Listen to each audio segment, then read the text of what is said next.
Georges Bataille at the avant-garde of queer theory, transgression, perversion, and death drive. Lisa Downing and Robert Gillette.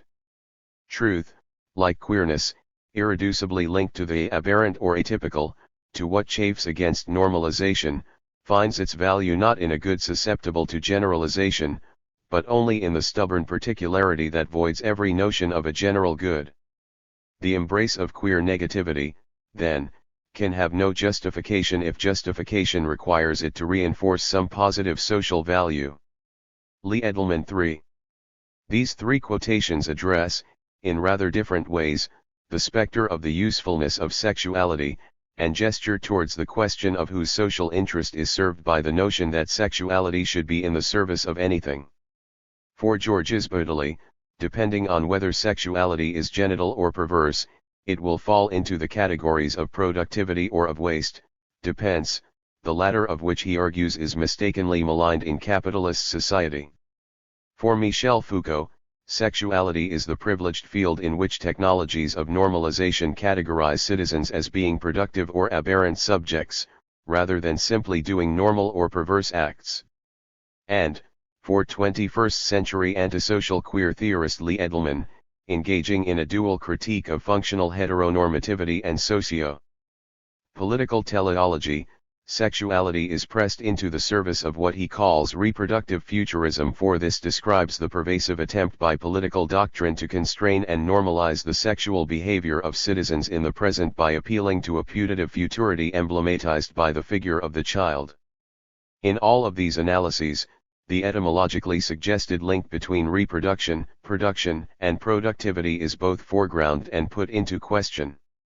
Looked at in this context, certain concepts of avant-garde thinker and writer Georges Bataille seem close to the heart of that queer resistance which seeks, among other things, to disentangle the link between hetero, sex and social progress, and to rethink the relationship between sexuality, sexual citizenship, and politics. As Michael Warner points out, Bataille can be seen as a direct precursor to the set of questions. Some major branches of social theory have made the connection between sexuality and politics an important or even paradigmatic concern, he states, citing among them French social thought from Bataille to Deleuze. 5. In recent years, numerous titles have appeared that trace links between the philosophies of a range of continental, notably French, thinkers and the body of Anglo-American theory. Known as Queer. 6 such projects can involve tracing an imaginative genealogy by recuperating thinkers whose work predates and prefigures the advent of queer. However, no such volume or monograph has yet been dedicated to Georges Bataille. The aim of this article is to examine some of the key concepts associated with Bataille, namely dependence, transgression, and eroticism as death, and to investigate whether and to what extent they may meaningfully be situated in such a genealogy of queer thinking. One feature of Bataille's writing that is particularly suggestive for the current investigation is its generic promiscuity and wantonness, its experimental nature. In addition to philosophical essays and full-length works, most famously, perhaps, La Part Modite, 1949, L'érotisme, 1957, and La littérature et mal, 1957, Bataille was the author of several works of subsautian pornographic fiction, especially Histoire de l'Oeil, 1928, that are largely responsible for his brief affiliation with, and popularity amongst, the Surrealists, who saw him as a key avant-garde writer tapping into the erotic uncanny using the language of a psychoanalytic symbolism. The apparent incompatibility in Bataille's work between the erotics of the unconscious, articulated by a language of symbolism, on the one hand, and a prescriptive political project, on the other, may be conceptualized as a particularly fruitful tension, rather than as an unmanageable contradiction. Indeed, it is precisely this tension that has enabled queer thinkers such as Edelman and Dean to harness Lacan to the queer chariot. Bataille's personal and philosophical associations with Jacques Lacan have been well documented.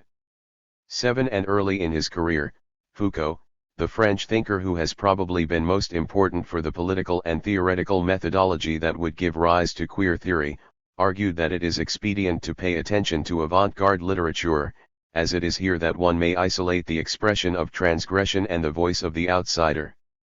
8. Foucault's interest in Bataille, discussed in the celebrated essay Preface à la Transgression, 1963, led, according to some commentators, to Bataille's ideas enjoying a celebrity in the 1960s and 1970s that they did not attract at the time of their publication. Thus, the dominant version of Bataille that circulated in the cultural economy was one in which his ideas were filtered through Foucault's agenda. In his preface to the Yale French Studies special issue on Bataille, Alan Stoicle affirms that, during those decades one could write only of Foucault's Bataille, if one chose to do so at all. 9. Where Bataille and Foucault share an obvious allegiance is in their refusal to accept what postmodernists would later identify as grand narratives. Defining themselves against intellectuals such as Sartre, whose philosophy constituted a project of self-conscious action, concerned with responsibility, choice, and commitment, both Foucault and Bataille resist totalizing ideologies and methods. By pitting expenditure, loss, and negativity against such positivistic, existential concepts as those raised above, Bataille gestures towards a different way of thinking about economy and history. It may be said, moreover, that there is a parallel to be drawn between Foucault's debunking of truths about sexual repression and confession, that would go on to form the cornerstone of some queer thought, and Bataille's negation of the project of philosophy. And, if we move forward in time and cross to a different continent, both can be seen as forerunners, one explicit, one implicit, of what Edelman essays, albeit in the jargon of Lacanian psychoanalysis, when he urges queers to affirm their affiliation to the place of the social order's death drive, a place outside the consensus by which all politics confirms the absolute value of reproductive futurism. 10. In short, Bataille may be doing to the common vocabulary and values of philosophy, exemplified by Sartre, what queer will seek to do to the concept of identity. Yet, as Stoicle points out, despite its apparently counter-normative energies, Bataille's writing can be seen to differ from that of other thinkers such as Foucault, Deleuze, and Derrida, all of whose work contributed significantly to the development of queer theory, since the reassertion of a set of universals, based around the supposedly enduring yet marginalized social need for sacrifice and excess through sex and death, is visible in Bataille in a way that is simply not the case for the others. It becomes virtually impossible to think of a larger and coherent system of values or truths. In Foucault, Deleuze, and Derrida, strategies are enacted, be they political or textual, which are necessarily divorced from a larger, coherent goal or movement. In Bataille, on the other hand, in works such as The Accursed Share, there at least seems to be the promise of a direction for history, as well as a way of coordinating, in theory, a fundamental and indeed universal economic factor, expenditure, dépense, largely ignored by bourgeois economists, with social and cultural practices. 11. The aim of this article is not straightforwardly to ask what use Bataille might be for radical queer thought and politics. This is because the very notion of use value is what is questioned in Bataille's philosophical system.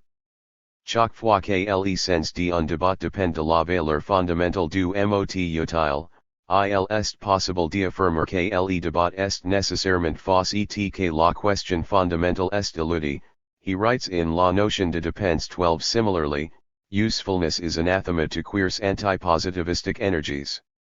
Therefore, we seek instead, strategically, to identify points of affiliation and also moments of insurmountable incompatibility between Bataille's system and queer's multifarious strategies.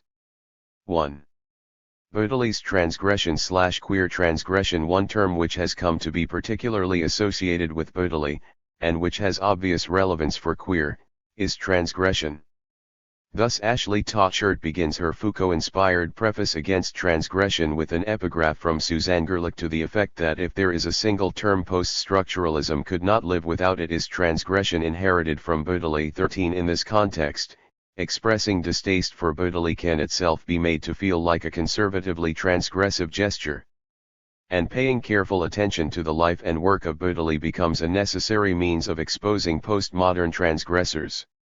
In an instructive parallel, Richter Norton's critique of social constructionism is similarly entitled Against Queer Theory 14. In both cases, as in Susan Sontag's Against Interpretation, the adversative preposition is meant to situate the argument in opposition to a perceived, trendy, consensus. If THIRD cites the known obscenity of Bataille in order to discredit transgression, Norton cites an undeniably dense text by Elizabeth Meese in order to accuse queer theory as a whole of obscurantism. Both THIRD and Norton, even while they deliberately refuse to adhere to the more rigorous forms of academic argument, nonetheless demonstratively display knowledge in order both to establish and to appeal to superior authority. In both cases this display is similarly tendentious and unhistorical and entails a comparable willful refusal to understand what is at stake in the theory attacked. Ex negativo, then, THIRD and Norton suggest that there may be good reason for bringing together in a single critical frame both post-structuralism with its transgression inherited from Bataille and postmodern queer theory. Clearly, such a frame would have to be wide enough to encompass not only what Bataille actually says about transgression, but also the question of the extent to which the structures of his thought might be said to be transgressive. Thus it is possible to read the celebrated tiff between the excrementally radical Bataille and the autocratically conformist André Breton as prefiguring the split by which the aggressively anti-assimilationist queer movement repudiated its more conservative gay and lesbian counterpart. 15. And the trademark Bataillean reversal of values whereby something laden with negative connotations becomes a rallying cry for a new way of looking at things can be seen constitutively at work in the birth of a movement named for a reclaimed abject, queer. From this perspective, it is no accident that the text in which Bataille notably theorizes transgression is entitled L'Erotisme. 16. Queer, after all, arose at a time when, as a result of the AIDS crisis, the severed link between sexuality and morality was being restored and reinforced, not infrequently in the name of a singularly unlovely conception of Christianity. The emphasis placed by certain queer activists precisely on eroticism is therefore oppositional in exactly the same way that Bataille's texts from Histoire de l'Art onwards had been oppositional. And the insistence of certain sections of the queer community on extreme sexual practices, including sadomasochism and the death-dealing of barebacking, 17 as sites of radical freedom and intellectual resistance, seems to have a strong precho above all in Bataille's pornographic fiction, as will be discussed in more detail in the next section. In the case of queer, what must be resisted are the hegemonic categories of normative discourse. And here a further parallel can be established with Bataille's use of the terms homogene and heterogene. In the comparatively early text La structure psychologique du fascisme, 1933-34, Bataille adopts a characteristic, and indicatively structuralist, procedure in order to revalidate those impulses and entities in human beings and human societies not accounted for by scientific Marxism and its theory of production. 18 The indicatively, but not exclusively, approbatory term he applies to these disruptive elements is heterogene. It includes all the usual suspects, the sacred, the gratuitously non-utilitarian, violence, excess, delirium, madness, born criminals, untouchables, the unconscious, all things for which there is no space in the orderly system of hegemonic homogeneity, and which for that reason might, under a slightly different regime of naming, attract the designation queer. In both cases, the process that leads to this inclusivity of the excluded is apparently equivalent. Where queer theorists programmatically extrapolate from the minority experience of dissidence in sexuality to embrace other forms of disadvantagement and to address issues of identity and epistemology more generally, so Bataille, proceeding from his own emphatically non-normative erotic fantasies, cherishes the abject as a whole and expands his oppositionalism into the fields of politics, economics, and classical philosophy. 19. Just as the heterogeneous was defined as that which is excluded from the field of scientific consideration, so this oppositionalism has a clear epistemological dimension which again has close parallels in queer theory. Indeed, it is possible to argue that Bataille's insistence on a system of non-savoir is at least structurally equivalent to Eve Kosofsky-Sedgwick's exposure of the deliberate aporia of heteropatriarchal pseudo-knowledges in Epistemology of the Closet 20. In particular, the deictic gesture of Bataille's Le non-savoir denouement 21 is answered and exemplified in the series of rhetorical moves by which Sedgwick counters the assumption that unawareness is the problem and coming out the solution. Comparably mischievous gestures are to be found repeatedly in Bataille, too, as when, in introducing the notion of the potlatch, he invokes anthropology with the specific aim of confuting economic theory. L'économie classique imagine que l'échange primitif se produisait forme de troc, l'innovate, en effet, aucune raison de supposer qu'un moyen d'acquisition comme l'échange ait pu avoir comme origine, non le besoin d'acquérir il satisfait aujourd'hui, mais le besoin contraire de la destruction et de la perte. La conception traditionnelle de origines de l'économie en est ruinée un date récente, assez récente même pour un grand nombre d'économistes continue à représenter arbitrairement le troc comme l'ancêtre du commerce. 22. Bataille's actual account of transgression, and Foucault's interpretation of it, would also fit in here. The provocative pseudo-logic whereby marriage is assimilated to the permitted infraction of sacrifice and hence held up as an exemplary transgression, whereas the ritual orgy is presented as a means by which order is imposed upon non-animal sexuality and therefore the opposite of transgression, operates a deliberately perverse reversal which, again structurally, is exactly equivalent to that reversal by which Judith Butler reorders the priorities of sexuality, gender, and sex. 23. The aim in both cases is manifestly the same, to denaturalize what is normally taken for granted. By much the same token, Bataille's realignment of the relationship between taboo and transgression, which are seen not as antagonistic to each other but as existentially interdependent, closely and precisely prefigures that reconfiguration of the operations of power for which Michel Foucault is especially famous among queer theorists. 24. Yet whereas Foucault's reconceptualization of the workings of power effectively multiplies possible points of resistance, Bataille's insistence on the interdependency of transgression and taboo ultimately subsumes the former into the latter. In particular, when he quotes with approval Marcel Mauss's dictum to the effect that taboos are meant to be broken, he is indicating awareness of the fact that both the establishment and the infringement of taboos are integral to a process by which a particular system of the social and the sacred contrives to preserve itself. 25. That is to say, Bataille's conception of transgression, far from being interested in resistance and social transformation like queer theory, is more akin to that ultimately conservative one of which Peter Stollybras and Alan White trace the politics and the poetics. 26. In this view elaborated in dialogue with Bakhtin, the licensed transgression of carnival is preordained by the powerful as a means of preserving their power.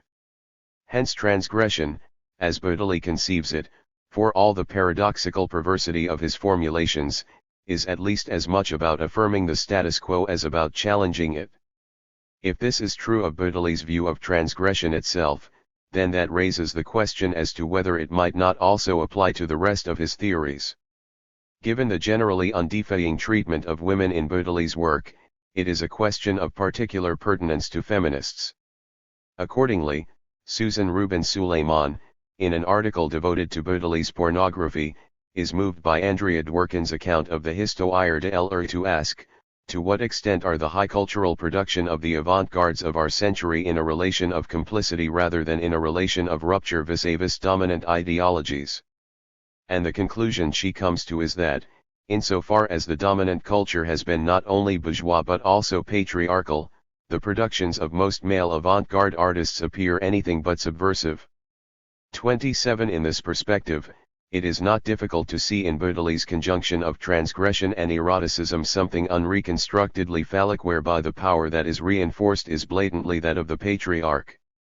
His resignification of marriage, like the worst kinds of patriarchal discourse, is rooted in the valuation of women's virginity. His anti-Marxist emphasis on dependence is rooted in a view of the world in which the highest form of expenditure is male ejaculation.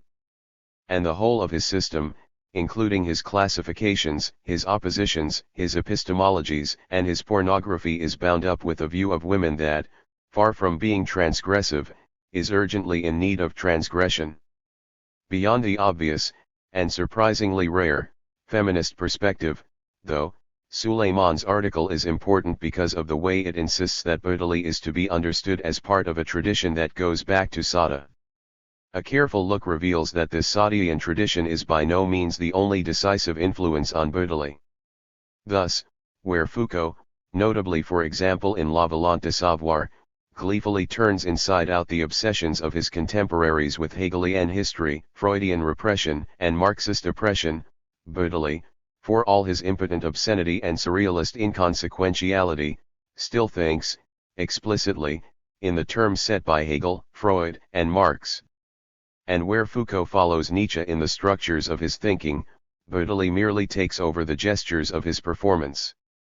It is true that in Bataille the ideas of his predecessors are taken to sometimes absurd limits. What he does with eyes, for example, is obviously rooted in, and on occasions almost seems unwittingly to parody, Freud. What he does with political economy is unthinkable without Marx, to the extent of being bizarrely orthodox in its frenetic unorthodoxy. His views on sacrifice can be read as a strident transposition to the then fashionable realm of comparative anthropology of the Nietzsche of the birth of tragedy. But it is above all in his vocabulary that he gives himself away. His work is littered with adjectives that reflect the values of his time and class even, indeed especially, in the moment of desperately trying to flout them. Bataille's obsession with the anal and the excremental can be seen as rooted in and dependent on those socio-economic epistemologies that condition, require and execrate the existence of a prostitute underclass. And particularly when compared with Nietzsche's use of the same arsenal of imagery, Bataille's cosmic generalizations and aggrandizations, even where they are deliberately nonsensical, remain uncomfortably anthropocentric and patriarchal. In other words, the form of transgression exemplified by Bataille entails not revaluation, but excess. It is not for nothing that the selection of his pre-war writings edited by Alan Stoical for the University of Minnesota Press bears the title Visions of Excess, 28, or that Stephen Chavero's book on Bataille, Blanquette and Literary Theory is called Passion and Excess 29, and in fairness, it is a word which Bataille himself probably uses rather more frequently than that of transgression. In this sense, excess can clearly be transgressive.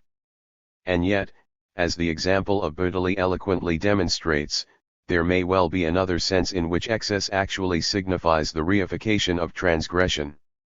Even in these respects, it seems, Bataille can be seen as merely replicating the work of an illustrious predecessor. It comes as no surprise, of course, that in his work he repeatedly pays homage to Daf de Sada. In particular, the nexus of sex, death, and transgression with which Bataille is chiefly associated is something he takes over directly and avowedly from Sada. Similarly, the attempted realization of this in his fiction is unthinkable without Sada's 120 Journées de Sodom, 1785. It is also true that his invocation of Sada in the context of the class struggle is properly wicked. Yet precisely this use of his aristocratic forerunner pour épater les Marxists is yet another indication of the way Bataille works with, rather than going against, known connotations. That Sada does precisely the same is therefore one of the most persuasive similarities between them. Sada too is working within a well-established tradition. It is true that, like Bataille, he pursued the logic of that tradition beyond the point at which most of his contemporaries jibbed, turning Enlightenment notions of freedom and nature radically back on themselves and playing out secularization as agonized blasphemy. It is also true that in his imaginative writings he took the tenets of libertinism to hitherto undreamed of extremes. But for Sada, as for Bataille, while it is possible to read the outraged and outrageous depictions of masculine power, especially of masculine power over women, as subversive, they may equally well be read as a straightforward exemplification of the possibilities of the status quo. In other words, there are persuasive reasons for reading de Sada, like Bataille, as not only transgressive, but excessive. Indeed, in the significantly unfinished 120 journées it is possible to follow the tired imagination of the worn-out pornographer as it tries to stimulate itself with visions that are deliberately and systematically more and more extreme. One of the significant components in this process of intensification is the use of blasphemy. Just as for Bataille the sacred retains an aura in the arena of eroticism, so Sada's abuse of Christian symbols underlines the connection between conscious taboo breaking and sexual excitement. To Bataille's eroticism as death and queer's death drive, one of the most memorable and oft-cited tenets of Bataille's theory is his notion of eroticism, as distinct from mere sex/sexuality, as a limit experience that has most in common with death, which he expounds notably in L'Erotisme and the Métis fictionally in Histoire de l'Erreur. For Bataille, the social world structures our behavior, constraining it within the limits of taboos and prohibitions, erecting codes and rules governing what is permissible, in order to temper the violence and selfishness of human beings.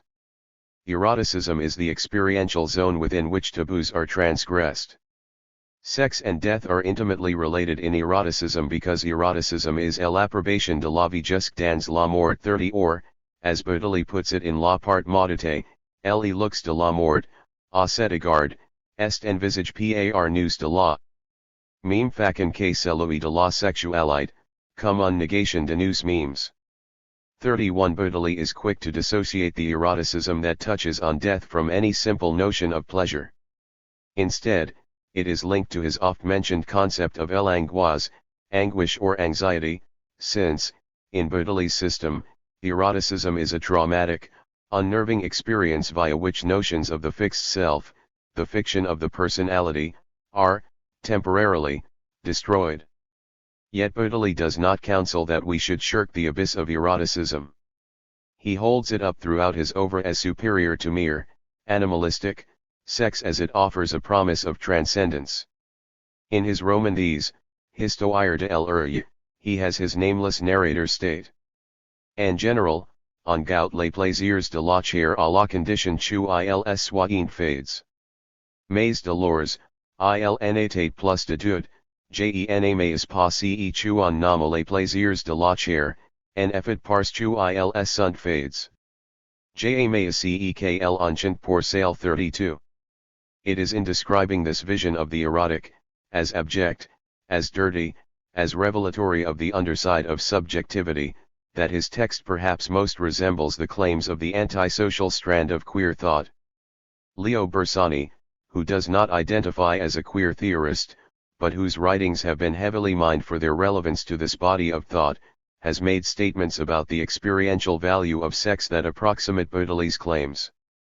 In the opening of his much-cited essay Is the Rectum a Grave, Bersani writes, "There is a big secret about sex, most people don't like it." 33 Bersani's claim here exemplifies his argument, paralleling Bataille's, that sex, what Bataille would call eroticism, is anxiety-provoking, cannot be simply reduced to the fun that sex-positive liberal discourse advocates.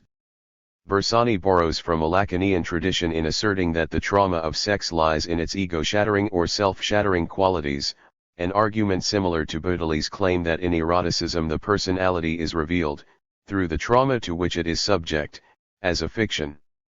And, to further the parallel, Bersani refers in Homos to sex as non-suicidal disappearance of the subject. 34 For Bersani, however, there is a queer, or, more accurately in his case, gay, political point to these statements.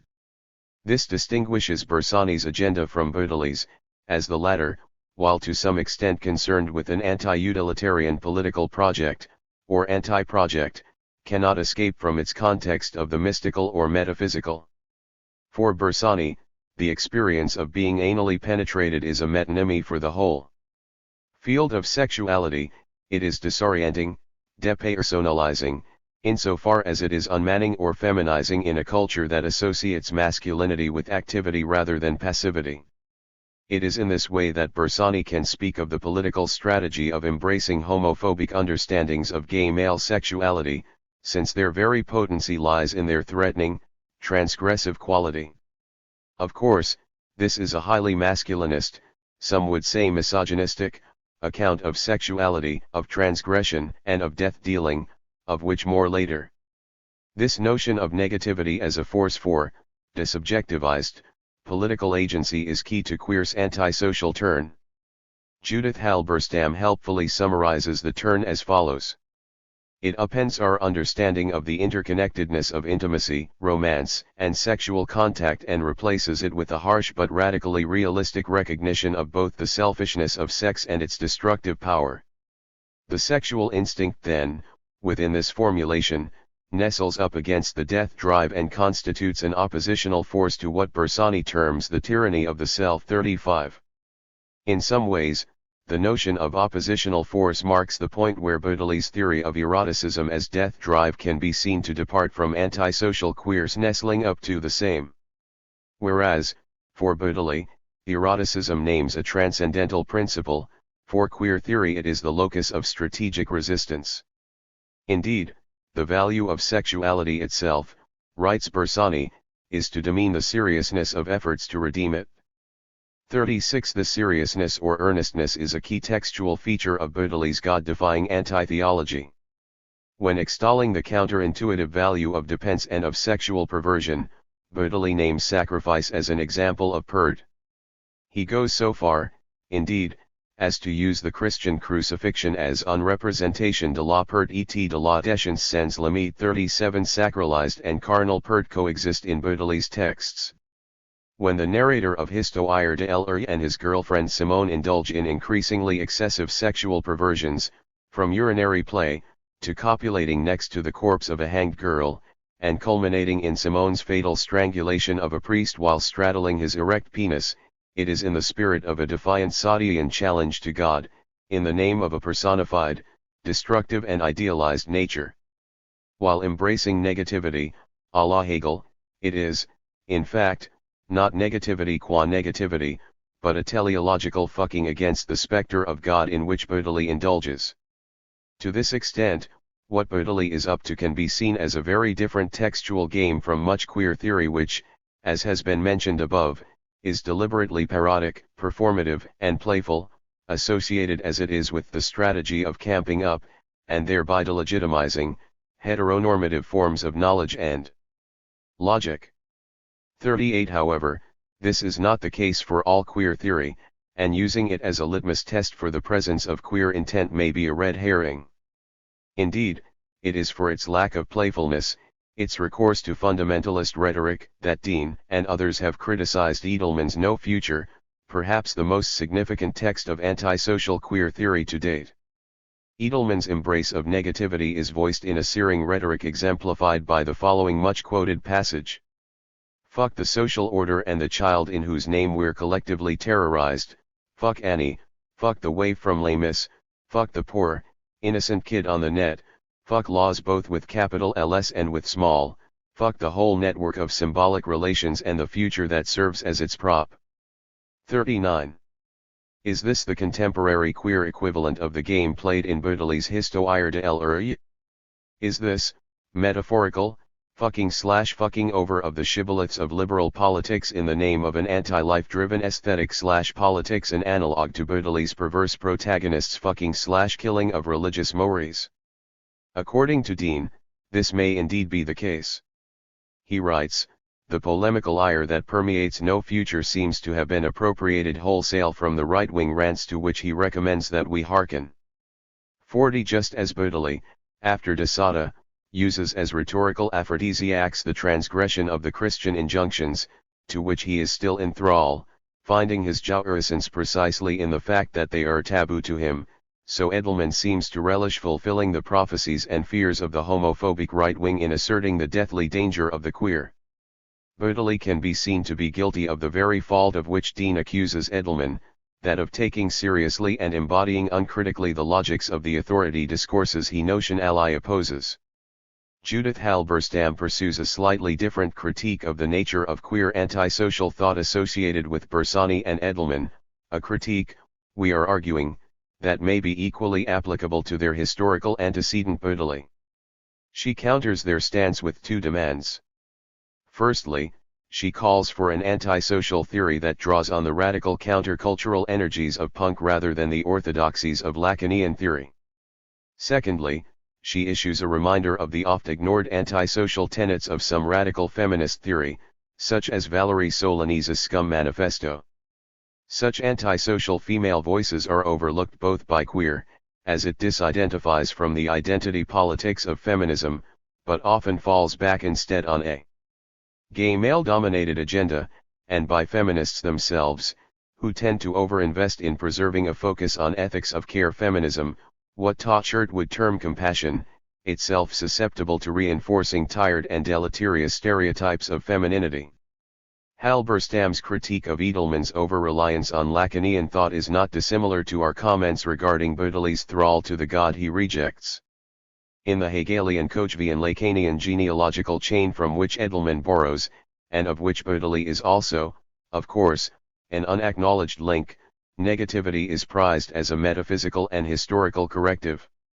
However, Halberstam asserts, negativity might well constitute an anti-politics, but it should not register as apolitical.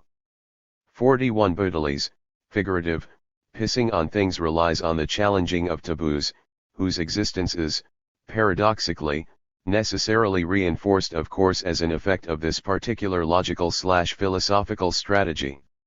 Similarly, Halberstam declares herself unsure whether Edelman's gesture of defiant negation really bespeaks a fucking of social reality or if it remains in thrall to the Lacanian notion of the symbolic order that is an explanatory and descriptive theory for social reality.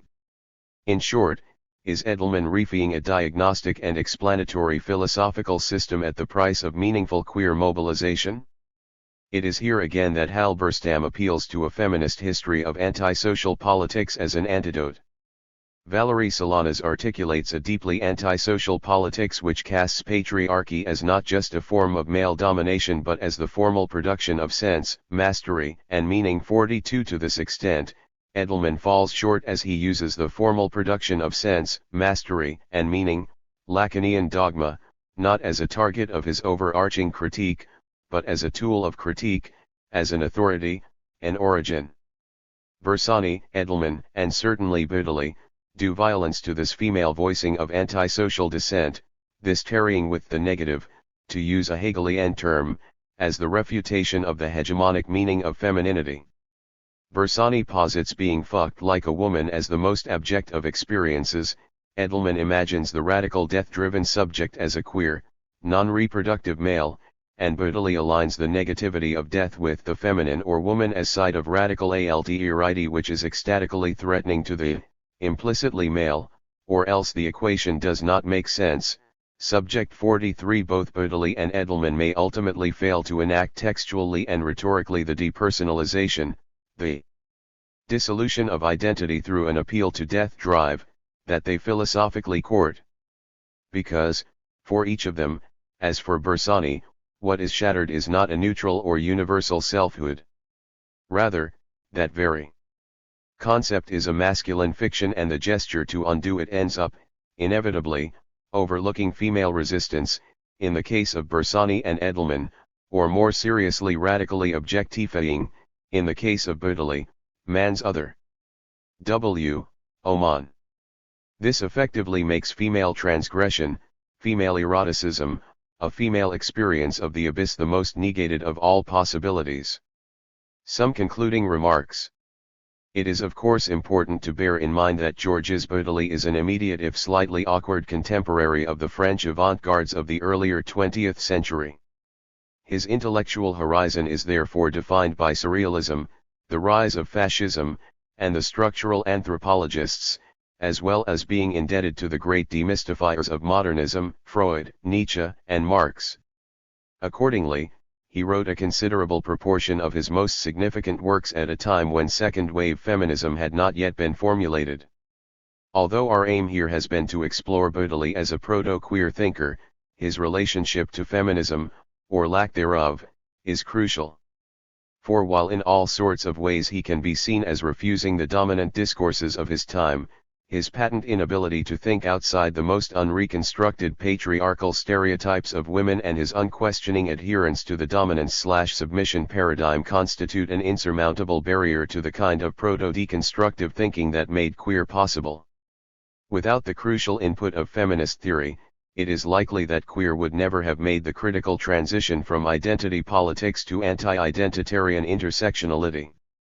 Understanding what is not proto-queer about Bataille is, therefore, a good way of theorizing queer transgression, as well as of understanding the particularity of Bataille's specifically avant-garde relationship to transgression.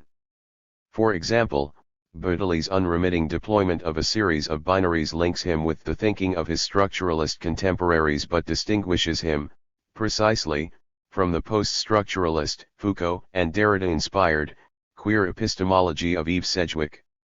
Similarly, despite the apparent similarities between Bataille's call to subject-annihilating eroticism and Edelman's futurity-resisting agenda, the teleology that Alan Stoical detects in Bataille is precisely opposed to the controversial antisocial turn in queer theory, even as the ghost of the classical masculine subject continues to haunt both discourses.